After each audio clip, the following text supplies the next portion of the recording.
Welcome back sa ating FB page na Free Reviewers with Leonalyn at sa ating YouTube channel na Solving Math with Leonalyn. Now, let's answer a question from one of our followers. Nakikita niyo sa ating screen na ito ay sinisend medyo matagal na August 10 pa at marami pa tayo nakatambak na mga questions na dahan-dahanin na nating sagutan. Kung first time yung napanood ang video ito sa ating FB page, ugaliin yung bisitahin ang ating YouTube channel na Solving Math with Leonalyn kasi nandoon yung ating mga kumpletong mga videos. And then after this, marami tayong mga abstract na sasagutan din. So, we have 3x plus 11 equals 51 daw. So, ano naman kaya kapag 3x minus 1? So, change natin yung question. We have if 3x plus 11 equals 51, ganun pa rin. What is the value of 3x minus 1? Ganitong tanungan ba na minsan nang lumabas mismo sa civil service exam. Ang gagawin natin ay kunin muna natin yung value ni x dito.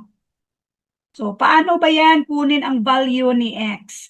Since itong si plus 11, since pang-add yan siya, pang-minus na yan sa 51.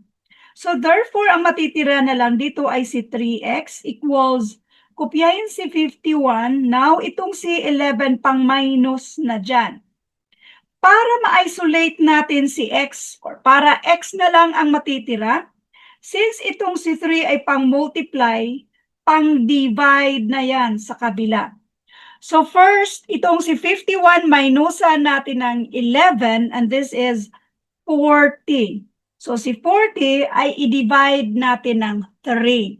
Para hindi tayo mahirapan, since ito ay pareho lang ding 3 yung nandyan, i-keep lang natin si 40 over 3. Isa pa, hindi yan siya perfectly ma-divide natin or magkaroon tayo ng mixed fraction or mixed number.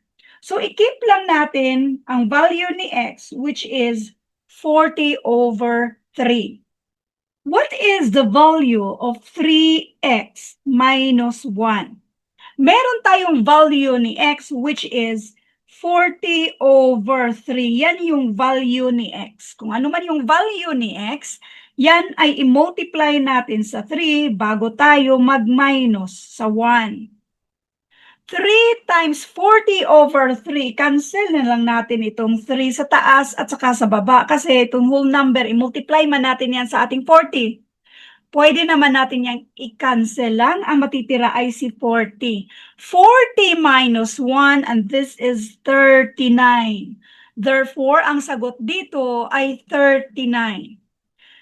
Now, meron tayong iba pang example dito.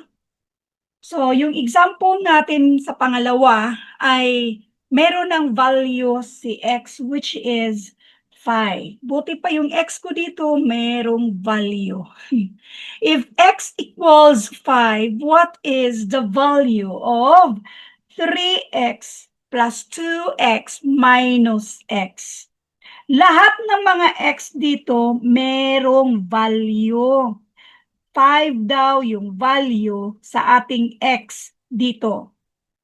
So, yung mga katabi ay i-multiply lang. Nag-multiply lang yan sa mga katabi nila. Wait, wala ng space. Ganyan, lagi dapat lagyan natin ng space. So, ngayon, pwede na natin yan siyang isolve. 6 times 5, this is 30. Plus 2 times 5 equals 10. Kopyahin na lang si 5.